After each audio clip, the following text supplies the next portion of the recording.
Ok, donc aujourd'hui, on va parler de notre capacité à, en fait, dans la thérapie, la plupart du temps, on est en train de travailler sur des notions de bénéfice. Et on a un levier qui est fort, qui est basé sur le bénéfice. D'ailleurs, si on reprend nos notions hypnose, PNL, notamment, on dit beaucoup aller chercher des ressources, aller chercher des choses qui sont positives, futuriser des choses où c'est une réussite, etc., etc. On est beaucoup dans le gain, d'accord ? Et vous savez, il y a cette espèce de phrase très connue, no pain, no gain. Ce qui est intéressant, c'est que en axant notre pensée sur le positif, on se dit, et c'est très ericksonien d'ailleurs, c'était un de ces points clés que Hormone McGill et Gilbon reprennent aussi, tenter d'aller vers du positif. Par contre, il y a quelque chose qui est intéressant dans ça, c'est que ça va à l'encontre de notre nature. Notre nature est basée sur du négatif. Notre nature est basée sur du non. C'est pour cette raison qu'on va plus facilement avoir un état d'esprit négatif qu'un état d'esprit positif. C'est hyper important à prendre en compte. Notre cerveau est basé vers le négatif. Pourquoi ? Parce que là, on parlait il y a 2 secondes de crave, etc. Parce que notre cerveau se prépare aux pires choses. Donc, il part sur la négation. Et si ? Pourquoi ? Purement reptilien, je dois survivre. Je dois continuer à évoluer dans un système X ou Y. Et donc, il y a des contraintes. Et ces contraintes, je dois les percevoir. Si je ne suis pas apte à voir la négation, je suis foutu. Je suis mort. Donc ça ramène, et on en a déjà parlé un petit peu, le pourquoi en hypnose, la négation elle est comprise. Parce que naturellement l'être humain comprend la négation, étant donné que c'est la première chose sur laquelle il va situer son attention à un moment donné. De ça, on a un point intéressant, c'est que si on est naturellement axé sur la négation, vouloir aller automatiquement vers du gain positif, c'est aller au loin de la négation. Et on se rend compte qu'on a des partenaires qu'on pourrait dire, ouais, ils sont résistants. Ils ne sont pas résistants. Ils vont naturellement, eux, voir le côté négatif. Alors après, on revient à ce qu'on disait tout à l'heure, la notion de motivation. Quelle motivation il y a ? Et surtout, combien de temps va durer la motivation ? Sachant que la motivation, c'est un élément positif qui s'atténue dans le temps, quoi qu'il arrive. Toute motivation se diminue, toute. Pourquoi ? Parce qu'elle va à nouveau voir le négatif, c'est-à-dire les choses non obtenues par la motivation proposée à un moment donné, plutôt que se dire « super, je suis dans un évitement de quelque chose de négatif ». Donc, ça s'atténue et ça revoit les choses négatives à la place de dire « je reste motivé, positif, bon, cool, etc. » Dans cette notion-là, nous, on va orienter un accompagnement en disant la plupart du temps, les gars, on va vers du positif. On va vers du bon. On va vers tu vas aller mieux. On va vers une sémantique qui ouvre. Et bizarrement, ça va aller à l'encontre de ce qui peut être bon pour le partenaire.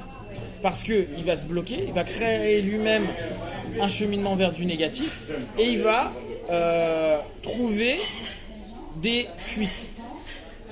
Fuite, c'est génial. Le principe de l'être humain, c'est fuir. Pour survivre, fuir et créer des stratégies. Alors, si c'est pas de la fuite, c'est de l'évitement.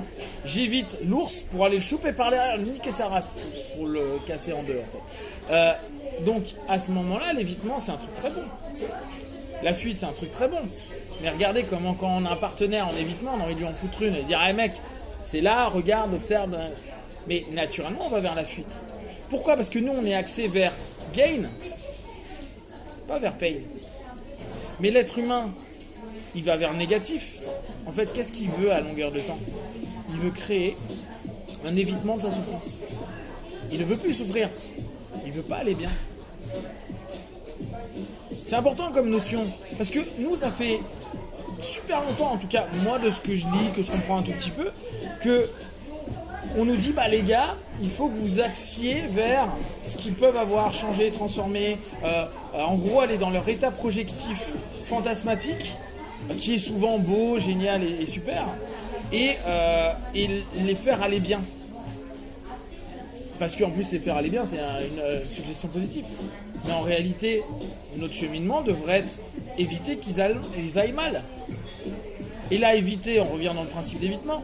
C'est-à-dire que l'intérêt majeur est d'aller vers quelque chose qui est éviter la souffrance, éviter le mal-être. Et pour motiver les gens, c'est pas leur dire si tu fais quelque chose, je te donne un carambar. C'est si tu le fais pas, tu vas te prendre un low kick dans la jambe. Tu vas avoir plus de feedback à dire mon pote, si tu fais rien, tu perds ta jambe, plutôt que si tu fais quelque chose, tu vas pouvoir marcher. Et ça, c'est complètement acceptable. C'est-à-dire que d'un point de vue éducatif, c'est horrible. Hein.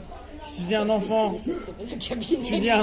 salut mon petit loup, si tu as de bonnes notes, tu auras une barbe à papa. Là, ce qu'on fait hyper souvent, hein, et en plus on dit c'est éducation positive, ce que je comprends bien. Hein. Alors qu'il faudrait lui dire, mon petit gars, si tu as une mauvaise note, Décharge électrique. c'est ça. Tu vas avoir un conditionnement qui va répondre à quelque chose. Donc si tu veux pas l'avoir, et là tu réorientes, si tu ne veux pas avoir de décharge électrique, toi t'as l'air sympa avec les enfants, et ben il faut que tu aies une bonne note. En termes de motivation, vu que c'est une motivation qui nous ramène à du négatif, donc à de la survie, donc à notre reptilien, donc à quelque chose d'hyper primitif, on va avoir une motivation qui est vachement plus long terme. La motivation positive, c'est de la merde. Enfin, là, nous, on peut le voir par rapport à une expérience qu'on fait dans un groupe que j'ai monté sur un thème, de se motiver. On voit bien que les gens, ça fait 16 jours que ça dure, ils sont plus motivés. Ils ont trouvé des alternatives de motivation, mais plus du tout la motivation initiale. C'est-à-dire que pour garder, parce qu'ils sont dans un groupe et qu'on a une énergie commune, ils se motivent au travers de quelque chose, mais c'est plus du tout la motivation initiale. Donc, par contre, si on avait dit, non mais, les gars, maintenant, vous allez vous motiver à ne pas vivre quelque chose d'horrible, bah, il y a de fortes chances que ça aurait au moins duré 15 jours, 3 semaines. Là, je pense qu'au bout de 5-6 jours, et encore je suis gentil, il n'y avait plus de motivation initiale. Donc, vous imaginez tout ce que ça impacte dans notre orientation. Parce que moi, je suis d'accord avec Mimile quand il dit c'est bien d'orienter vers du positif. Ou avec Guy Boyne, ou avec McGill, etc. Seulement, c'est complexe pour les gens. Et on voit des évitements. Mais à la place de dire putain, il est en train de faire un évitement, tu dis qu'est-ce qu'il est en train d'éviter. Si on est dans qu'est-ce qu'il est en train d'éviter, il nous donne son moteur initial sur lequel on va pouvoir jouer. Alors, je dis pas après que ce soit bon, parce qu'après on va faire un croisement avec les énéagrammes, mais on a quand même quelque chose qui est hyper subtil. On va arrêter de se dire je veux arrêter de cloper, je veux me sentir bien. Et tu sais, c'est un des cheminements qu'on peut proposer en hypnose anti-tabac, où tu dis à la personne bah, trouve-moi des alternatives et pourquoi tu as envie d'arrêter. J'ai envie de gagner de l'argent, j'ai envie d'être bien et vivre longtemps. Bullshit.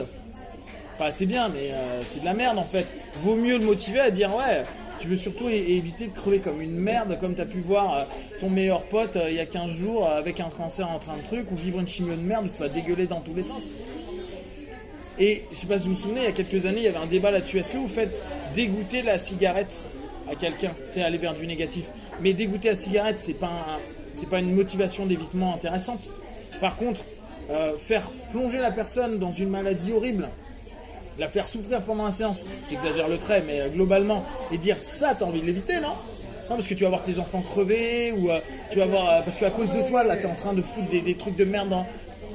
Je sais pas, allez, imagine maintenant, ton enfant est en train de crever parce que t'as fumé. C'est un fumeur passif. Vas-y, beau gosse, juste visualise, ça fait plaisir, hein. Ça, t'as peut-être envie de l'éviter ou pas? Et peut-être, parfois, ils auront même pas envie de l'éviter, hein. Il faudrait trouver, non?